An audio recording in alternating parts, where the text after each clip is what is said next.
So hey hi hello guys, how are you. I hope कि आप लोग ठीक ही होंगे। तो चलिए हम अपनी स्टोरी अनोखी मोहब्बत को स्टार्ट करते हैं।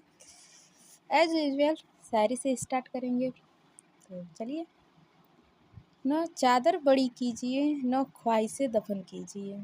4 दिन की ज़िंदगी है, बस चैन से बसर कीजिए। ना परेशान किसी को कीजिए, ना हैरान किसी को कीजिए। कोई लाख गलत भी बोले, बस मुस्कुरा कर छोड़ दीजिए। न रूठा किसी से कीजिए, न झूठा वादा किसी से कीजिए। कुछ फुर्सत के पल निकालिए और कभी खुद से भी मिल लीजिए कीजिए। तो चलिए अब बिना किसी बकवास के अपनी स्टोरी की तरफ बढ़ते हैं। तो इससे पहले जान लेते कि स्टोरी के लास्ट पार्ट में क्या हुआ था। तो स्टोरी के लास्ट पार्ट में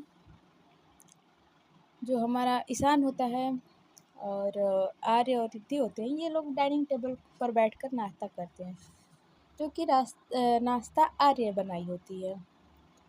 उसके बाद सारे लोग नाश्ता कर लेते हैं तो ईशान बोलता है, भैया भाभी अब मैं चलता हूँ। जिस पर आर्य बोलती है, ध्यान से जाना और ज़्यादा पीने की ज़रूरत नहीं है और टाइम पर घर आ जाना। ईशान भी एक अच्छे बच्चे की तरह अपना सर हिलाता है और वहाँ से बाय बोलकर चला जाता है। अब इसके आगे वहाँ से उठकर आर्य भी अपना लैपटॉप लेकर लिविंग रूम में बैठ जाती है और अपना काम करने लगती है। रिद्धि भी उठकर अपने रूम में चली जाती है और थोड़ी देर बाद जब वो अपने रूम से आई तो उसने आर्य को नीचे लिविंग रूम में लैपटॉप में लगे हुए देखा। तो उसके दिमाग में एक शैतानी कीड़ा जागा और वो धीरे धीरे नीचे सीढ़ियों से उतरने लगी। रिद्धि चुपचाप जाकर आर्य के पीछे खड़ी हो गई। आर्य तो अपने काम में इस कदर खोई हुई थी कि उसे पता भी नहीं चला कि रिद्धि उसके पीछे आकर खड़ी हो गई। तभी रिद्धि एकदम से उसके कंधे को झटक कर बोलती है, बू।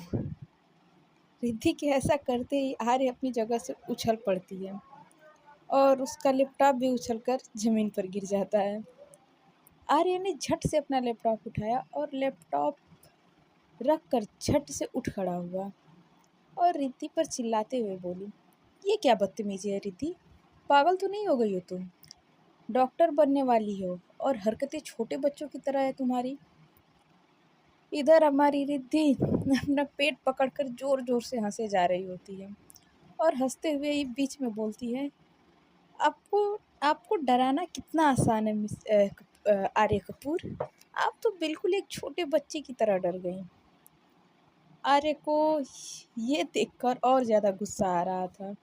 उसने गुस्से से रिद्धि की तरफ देखा तो रिद्धि डरकर दूर होने की बजाय उसके करीब आकर उसके गले में अपनी बाहें डालकर उसके सामने आकर खड़ी हो गई।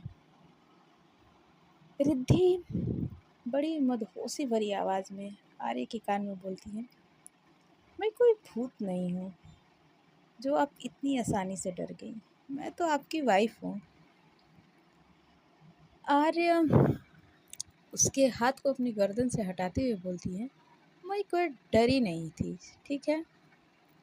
जिस पर रिद्धि अपनी हंसी को दबाते हुए बोलती है, झूठ तो बोलिए मत आप सच में डर गई थी। आर्य बोलती है, तुम्हें जो सोचना है सोचो, अब मैं तुम्हारी सोच को तो बदल नहीं सकती। ये कहकर वो जाने के लिए मुड़ती है, लेकिन वहाँ से जा नहीं पाती है क्योंकि रिद्धि ने उसकी कलाई पकड़ ली थी। रिद्धि के द्वारा इस तरह से अपना हाथ पकड़े जाने पर वो रिद्धि की तरफ मुड़ती है। उसे यूँ देखकर रिद्धि बोलती है, मुझे लगता है कि हमें आपस में बैठकर बात करनी चाहिए। जिस पर आर्य बोलती है, लेकिन मुझे ऐसा नहीं लगता। रिद्धि उसका हाथ वैसे ही पकड़े हुए बोलती है, अगर आपको मुझसे बात नहीं करनी है तो ये आपकी प्रॉब्लम है, लेकिन मुझे आपसे बात करनी है। ये कहकर उसने उसका हाथ खींचकर उसे ज़बरदस्ती सोफे पर बैठा दिया और खुद आराम से जाकर उसकी गोद में बैठ गई। आर्य उसकी इस हरकत पर अपनी आंखें हैरानी से बड़ी करते हुए बोलती हैं, ये तुम क्या कर रही हो मिसेस कपूर? ये तुम्हारा बेडरूम नहीं है। रिद्धि भी अपना सर ना मिलाते हुए बोलती है, कुछ नहीं। आर्य उसे उठाने की कोशिश करते हुए बोलती है, मिसेस कपूर, ये जगह तुम्हारे बैठने के लिए नहीं है, तुम सोफे पर भी बैठ सकती हो। रिद्धि मुस्कुराती है और अपनी बाहें उसके गले में डालकर बोलती है, क्यों क्यों बैठ जाऊं मैं सोफे पर? मुझे तो यहीं तुम्हारी गोद में बैठना है और मुझे यहीं आराम मिल रहा है। रिद्धि के ऐसा कहने पर आर्य उसे एक टफ लुक देती है। तो रिद्धि फिर से बोलती है, वो आर्य के बालों को अपने हाथ से घुमाती हुए बोलती है, देखो आर्य, मैं मानती हूँ कि मैं पहले तुम्हें पसंद नहीं करती थी और मैंने तुम्हारे साथ बहुत ही बुरा बर्ताव किया है, लेकिन उसके पीछे भी एक वजह थी और वो है कि ये शादी करना ही नहीं चाहती थी। मेरी ज़िंदगी में अचानक से ही सब कुछ बदल गया, जिसे एक्सेप्ट करने के लिए मुझे टाइम भी मिलना चाहिए। बस यही सब वजह थी मेरे उस बिहेवियर की, लेकिन मैं अब हमारे रिश्ते को एक मौका देना चाहती हूँ। हमारी इस शादी को एक मौका देना चाहती हूँ और मुझे लगता है कि मेरा फ़ैसला गलत नहीं है। तुम भी मुझे इस फ़ैसले में सपोर्ट करोगी? आर्य गुस्से से भरी आवाज़ में बोलती, हो गया या कुछ और बाकी है तुम्हारा? ये ड्रामा पूरा हो गया तो अब उठो यहाँ से। रिद्धि उसकी आंखों में देखते हुए बोलती है, आर्य, मैं कोई ड्रामा नहीं कर रही हूँ, मैं सच में हमारे रिश्ते को एक मौका देना चाहती हूँ। जिस पर आर्य बोलती है, ओह सीरियसली? उसकी तरफ देखकर आर्य ने उसकी कमर से पकड़कर खींचा और अपने बेहद करीब करके बोली, सीरियसली? तुम सच में हमारे रिश्ते को एक मौका देना चाहती हो? आर्य से इतनी ज़्यादा करीबी की वजह से रिद्धि घबरा गई और टूटे फूटे शब्दों में बोलती, हाँ हाँ हाँ। उसके और आर्य के लिप्स में अब बस कुछ 1 इंच का ही फासला था। आर्य ने उसके और करीब आकर एक बार फिर ही बहुत धीमी और मदहोशी भरी आवाज़ में उससे पूछा, तुम सच में श्योर हो ना हमारे रिश्ते को लेकर? अपनी कही हुई बात को लेकर एक बार फिर सोच लो मिसेस कपूर। तुम्हें मैं एक आखिरी मौका दे रही हूँ तुम्हारे फैसले पर गौर करने के लिए। इसके बाद में जो कुछ भी होगा उसके लिए मुझे दोष मत देना। रिद्धि भी पूरे आत्मविश्वास से बोलती है, मैं कुछ सोच कर ही तुमसे ये सब कहा है। रिद्धि के ये कहते ही आर्य के चेहरे पर एक डेविल स्माइल आ जाती है और उसने झट से अपनी पोजीशन को चेंज करके उसे खींचकर काउच पर गिरा दिया और खुद उसके ऊपर आ गई। ये देखकर रिद्धि हकलाते हुए बोलती है, तुम ये क्या कर रही हो आर्य? आर्य ने उसकी बात का कोई जवाब नहीं दिया और अपने एक हाथ से उसके दोनों हाथों को उसके सर से ऊपर करके कस के पकड़ लिया और उसके ऊपर झुकते हुए धीरे से बोली, लगता है तुम भूल गई हो मिसेस कपूर कि तुमने अभी थोड़ी देर पहले मुझसे क्या कहा था कि तुम हमारे रिश्ते को एक मौका देना चाहती हो। तो मैं भी बस तुम पर अपना हक जता रही हूँ। ये सुनकर रिद्धि का तो पूरा चेहरा ही पीला पड़ गया था। उसकी सांसें ऊपर नीचे होने लगी थी। वो उससे छूटने की कोशिश करने लगती है। तभी आर्य उसके कान को अपने लिप्स से छूते हुए बोलती है, कोशिश करना बेकार है मिसेस कपूर, तुम चाह कर भी मेरी पकड़ से नहीं छूट पाओगी। आर्य ने एक हाथ से उसके दोनों हाथों को पकड़ रखा था और दूसरे हाथों से उसकी साड़ी के पिन खोलकर रिद्धि ने साड़ी पहनी हुई थी, तो उसका पिन खोलकर उसके आंचल को उसके फ्रंट से सामने से हटाकर नीचे गिरा देती है और उसके दोनों चिक्स पर किस करती है। उसके लिप्स उसके गालों से होते हुए उसकी नेक की तरफ जा रहे थे। वो उसके परफ्यूम की खुशबू से मदहोश होती जा रही थी। रिद्धि उसे कुछ कहना चाहती थी लेकिन वो कुछ कहती नहीं है उससे। पहले कि अ, उसके लिप्स आर्य के लिप्स से बंद हो चुके थे। वो बस किसी भी तरह से उसकी पकड़ से छूटना चाहती थी। उसने उसे धक्का देने का भी सोचा लेकिन उसके पैर भी आर्य के पैरों से जकड़े हुए थे। वो चाह कर भी उसे छूट नहीं पा रही थी। उसने अपनी आंखें कस के बंद कर ली और आंसू की एक बूंद उसकी आंखों से बाहर निकल गई। लेकिन फिर उसके दिमाग में एक ख्याल आया और उसने खुद को ढीला छोड़ दिया। खुद को छुड़ाने की कोशिश भी नहीं की। वो समझ चुकी थी कि जबरदस्ती वो खुद को आर्य से नहीं छुड़ा सकती है और अब खुद भी आर्य का साथ देने लगती है। जब आर्य ने ये महसूस किया कि रिद्धि भी उसका साथ दे रही है तो रिद्धि पर उसकी पकड़ ढीली हो गई। कुछ देर किस करने के बाद आर्य रिद्धि से अलग होती है लेकिन फिर भी उसके लिप्स उसकी नेक पर होते हुए उसके बॉडी पर चल चल रही थी।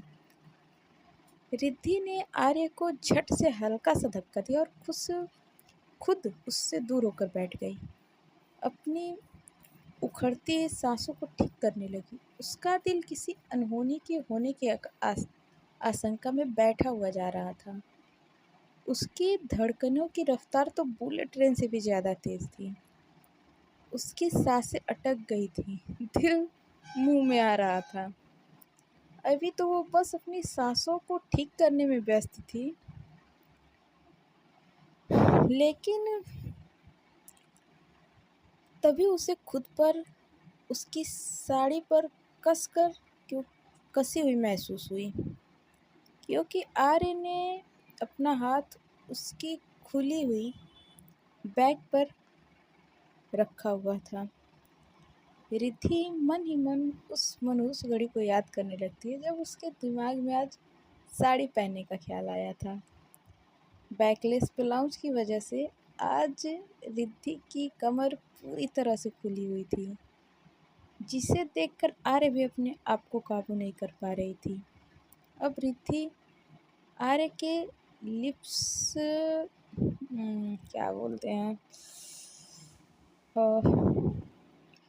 छोड़िए आर्य के जब लिप्स को अपने बैक पे महसूस करती है आर्य के लिप्स को अपने बैक पर महसूस कर पा रही थी। आर्य ने रिद्धि के सारे बालों को उसके कंधे से एक तरफ आगे की तरफ कर दिया था और उसके बैग को फिर से चूमने लगी। फिर उसने उसके ब्लाउज की डोरी भी खोल दी। उसके ऐसा करते ही रिद्धि ने आर्य का हाथ पकड़ लिया और वो बड़ी ही रिक्वेस्ट भरी आवाज़ में बोलती है, आर्य प्लीज़ बस करो। उसके ऐसा कहते ही आर्य भी रुक जाती है लेकिन उसने फिर उसकी कमर में हाथ डालकर उसको अपनी तरफ खींच लिया जिससे रिद्धि की कमर सीधे जाकर आर्य से टकराती है। आर्य उसके कानों में धीरे से बोलती है, लेकिन क्यों मिसेस कपूर? जो तुम चाहती थी मैं वही तो कर रही हूँ। फिर अब मना क्यों कर रही हो? क्या मेरा छूना तुम्हें पसंद नहीं आया? ये सुनकर रिद्धि उसकी तरफ मुड़ते हुए उसके गाल पर हाथ रख के बोलती है, ऐसा नहीं है आर्य, लेकिन इस सब के लिए ना तो ये टाइम सही है और ना ही ये जगह। क्या हम ये सब बाद में नहीं कर सकते हैं? आर्य बोलती है, लेकिन क्यों? जिस पर रिद्धि बोलती है, क्योंकि मेरा मन नहीं है। तो आर्य बोलती है, तो किस चीज़ का मन है तुम्हारा? रिद्धि बोलती है, मुझे अभी बाहर जाना है।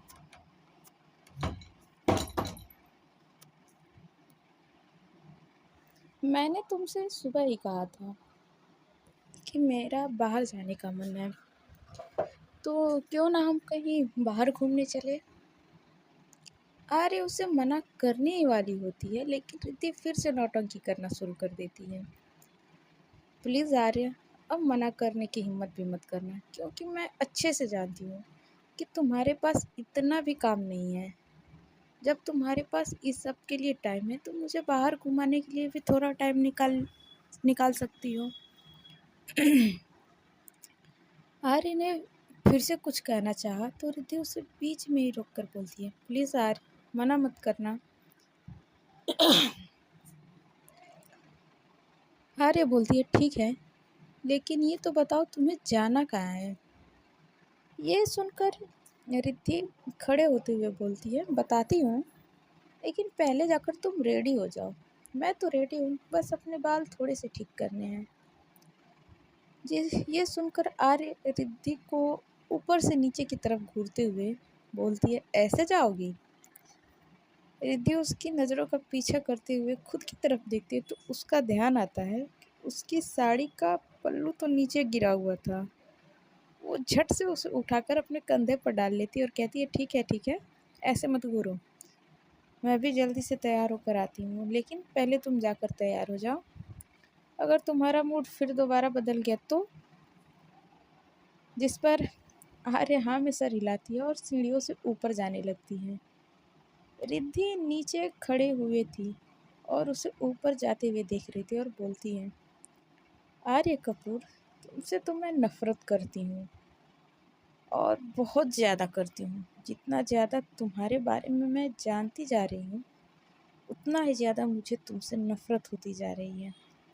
ये कहते कहते उसकी आंखों से आंसू बहने लगते हैं, लेकिन फिर वो अपने आंसू को पोंछकर अपने फेस पर एक नकली झूठी हंसी लाती है और ऊपर की तरफ चली जाती है। उधर आर्य सीढ़ियाँ चलते हुए मन में बोलती है, तुम मुझे जितना बेवकूफ़ समझ रही हो मैं उतनी बेवकूफ़ तो हूँ नहीं। रिद्धि, मैं तुम्हारी सब चाल अच्छे से समझ रही हूँ, लेकिन अभी पूरे सच से दूर हूँ। जिस दिन वो मेरे सामने आ गया उस दिन तो मैं नहीं जानती कि मैं क्या कर सकती हूँ। आर्य ये सब बात अपने मन में ही बोल रही थी। ऐसे सोचकर दोनों रूम में जाते हैं जहाँ आर्य रूम में आईने के सामने खड़े होकर रेडी हो रही थी। तभी रिद्धि उस पर एक नज़र डालकर बोलती है, you are looking very beautiful. Handsome भी बोल सकते हैं क्योंकि आर्य का लुक ही लड़कों की तरह था, तो ब्यूटीफुल नहीं बोलेंगे, हैंडसम बोलेंगे। आर्य उसकी तरफ घूमते हुए बोलती है, मैं पैदाइशी हैंडसम हूँ, समझी तुम। रिद्धि सोफे पर बैठते हुए अपना मुंह बनाकर बोलती है, हाँ हाँ, क्यों नहीं। आर्य अपना वॉलेट और कार की चाबी उठाते हुए बोलती है, वैसे तुमने ये तो अब तक नहीं बताया कि तुम्हें जाना कहाँ है। जिस पर रिद्धि एक्साइटेड होते हुए, चलो होटल पैराडाइज चलते हैं। होटल का नाम सुनकर आर्य के चेहरे पर भी एक मुस्कान आ जाती है। आर्य बोलती है, ओके चलो। रिद्धि उठकर उसके पास आती है और उसका हाथ पकड़ के चलने लगती है। दोनों रिद्धि के फेवरेट होटल में जाते हैं। असल में वो होटल आर्य का ही होता है, जिसके बारे में रिद्धि को नहीं पता था। वो दोनों होटल के अंदर आते हैं तो वहाँ का मैनेजर जब आर्य के पास आता है और कहता है, गुड इवनिंग सर। आर्य भी बोलती है, गुड इवनिंग, सारी तैयारी हो गई है। मैनेजर बोलता है, यस सर, जैसा आपने कहा था वैसा कर दिया है, आप पूल साइड आइए, आपके लिए टेबल वहीं लगाई गई है। जिस पर आर्य में जवाब देता है। ये कहकर वो रिद्धि का हाथ पकड़कर मैनेजर के साथ पूल साइड चली जाती है। रिद्धि जैसे ही वहाँ देखती है तो उसकी तो आंखें हैरानी से फैल जाती हैं। पूल साइड का पूरा एरिया खाली होता है क्योंकि ये रिद्धि के लिए ही आर्य ने करवाया था। चारों तरफ बहुत ही अच्छी डेकोरेशन हुई होती है। ये देखकर तो वो बहुत खुश हो जाती है और एक्साइटमेंट में उसके गले लग जाती है। उसकी इस हरकत पर आर्य थोड़ा सा बोल सकते हैं अचकचा जाती है। उन दोनों को इस तरह से देखकर मैनेजर और बाकी स्टाफ मुंह फेर कर खड़े हो जाते हैं। ये देखकर आर्य उसके कान में बोलती है, रिद्धि ये क्या कर रही हो तुम? हम अपने बेडरूम में नहीं हैं। ये सुनकर रिद्धि झट से उससे अलग होती है और फिर कहती है, तो क्या हुआ? हम हस्बैंड वाइफ हैं और एक दूसरे के गले लगना कोई क्राइम नहीं है। फिर आर्य की तरफ देखते हुए, देखा मैंने कहा था ना, ये बहुत ही अच्छी जगह है। पसंद आई ना तुम्हें? आर्य उसकी बात सुनकर सुनकर मुस्कुरा देती है और हाँ में अपना सर हिलाती है। वहाँ पर किसी को भी न देखकर रिद्धि मैनेजर से बोलती है, सर क्या बात है, आज यहाँ पर कोई नहीं है। मैं तो आपकी रेगुलर कस्टमर हूँ, लेकिन ऐसा पहली बार हुआ है कि ये जगह खाली है। हमेशा तो अपनी बारी का वेट ही करना पड़ता था। लगता है आपका होटल अब उतना पॉपुलर नहीं रहा। जिस पर मैनेजर हल्के से मुस्कुराते हुए बोलता है, नहीं मैम, जैसा आप सोच रही हैं ऐसी कोई बात नहीं है। वो तो आप और सर आने वाले थे, इसीलिए हमने ये पूरा एरिया आपके लिए बुक कर दिया है। जिस पर रिद्धि हैरान होते हुए बोलती है, व्हाट? और फिर आर्य को घूरने लगती है। आर्य बिना किसी भाव के बोलती है, रिद्धि अब हैरान होना बंद करो, और तुम यहाँ डिनर करने आई हो तो प्लीज़ डिनर करते हैं, फिर मुझे कुछ काम भी है। फिर वो दोनों बैठकर वहाँ डिनर करते हैं, लेकिन रिद्धि को अभी भी ये बात समझ नहीं आई कि आर्य ने आखिर ऐसा क्यों किया है। डिनर करने के बाद वो थोड़ी देर तक पूल साइड पर घूम रहे होते हैं कि रिद्धि का फ़ोन बजता है, जिसे जल्दी से वो कट कर देती है और के बहाने आर्य से दूर होकर उसी नंबर पर कुछ देर बात करके फिर आर्य के पास वापस आ जाती है। ये देखकर आर्य उसे एक गहरी नज़रों से देखते हुए बोलती है, कहाँ गई थी, कितनी देर लगा दी तुमने? जिस पर रिद्धि घबराते हुए कहती है, कहीं नहीं, वो ज़रा वॉशरूम में ज़रा टाइम लग गया बस इसीलिए। फिर कुछ देर वहीं घूमने के बाद वो घर के लिए वापस निकल जाते हैं। रात को रिद्धि बोलती, आर्य मुझे एक बात समझ नहीं आई कि वहाँ पर तुमने इतना वीआईपी ट्रीटमेंट क्यों मिल रहा था, और तुम्हें डिनर करने के लिए वो पूरा एरिया बुक करने की क्या ज़रूरत थी? हमें बस डिनर ही तो करना था।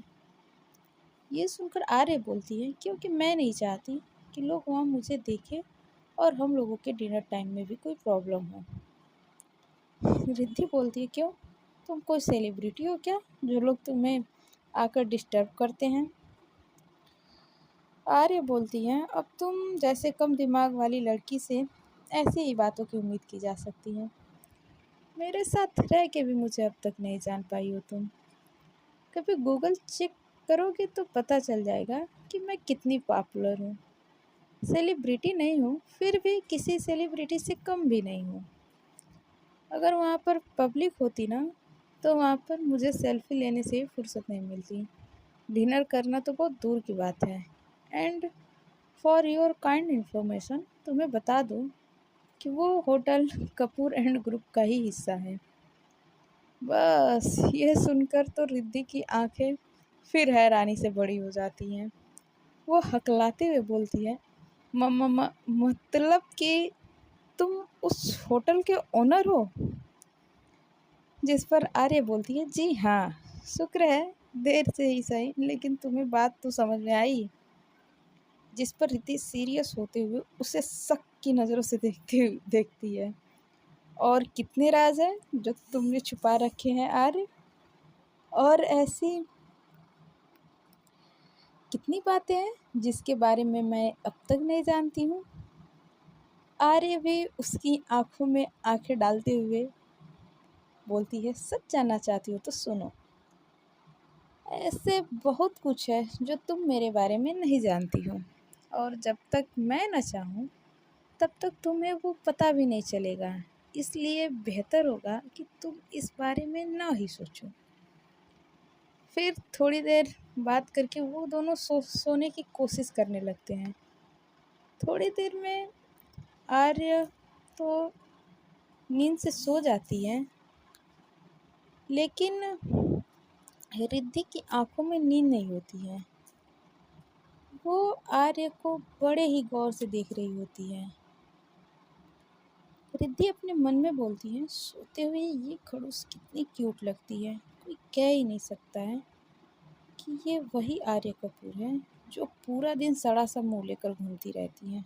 सच में एक छोटी सी मासूम बच्ची लग रही है। लेकिन फिर कुछ ही पलों में उसके चेहरे पर गुस्से के भाव आ जाते हैं और उसकी आंखों में गुस्सा उतर आता है। वो फिर से खुद से ही कहती है, कितनी शरीफ बनती है ये दुनिया के सामने। इसकी हकीकत तो कोई भी नहीं जानता। और कौन कह सकता है कि इसने किसी लड़की की ज़िंदगी बर्बाद की है। कौन कह सकता है कि ये किसी का कातिल हो सकती है। हाँ, कातिल, वो भी एक मासूम बच्चे की। और ये कोई नहीं जानता कि वो बच्चा किसका था, जिसे इस दुनिया में आने से पहले ही मार दिया। तुमने अपने बारे में सही कहा था आर्य, कि मैं तुम्हारे बारे में अभी कुछ भी नहीं जानती हूँ। लेकिन ये बस तुम्हारी एक गलतफहमी है, क्योंकि मैं तुम्हारी सच्चाई बहुत अच्छे से जानती हूँ कि तुम कितनी घटिया इंसान हो। अब तक तो तुम्हें मैं सिर्फ अपना गुनहगार समझती थी, लेकिन तुम तो न जाने किस किस के गुनहगार हो। घुटन होती है मुझे तुम्हारे इतने करीब रहने से। सांस लेना मुश्किल हो जाता है, लेकिन फिर भी मुझे ये सब सहन करना पड़ रहा है, ताकि मैं तुम्हें तुम्हारे किए हुए गुनाहों की सज़ा दे सकूं। बहुत शौक है ना तुम्हें सबसे सबका सब कुछ छीनने का, तो अब बारी तुम्हारी है। तुमसे तुम्हारा सब कुछ छीन लूँगी। मैं तुम्हारा वो ड्रीम प्रोजेक्ट भी, जैसे तुम औरों से आज तक छीनती आई हो। कहीं का नहीं छोड़ूंगी मैं तुम्हें आर्य कपूर। जब तुमसे तुम्हारी ज़िंदगी की सारी प्यारी चीज़ें दूर चली जाएगी, तब तुम्हें एहसास होगा उस दुख का, उस दर्द का, जो तुम आज तक सबके हिस्से में लिखती हुए आ रही हो। बस तुम देखती जाओ। ये सोचते सोचते उसकी भी आँख लग जाती है। सो फ्रेंड्स, आज के पार्ट में बस इतना ही। मिलते हैं नेक्स्ट पार्ट में और जानते हैं कि आने वाले पार्ट में क्या होता है।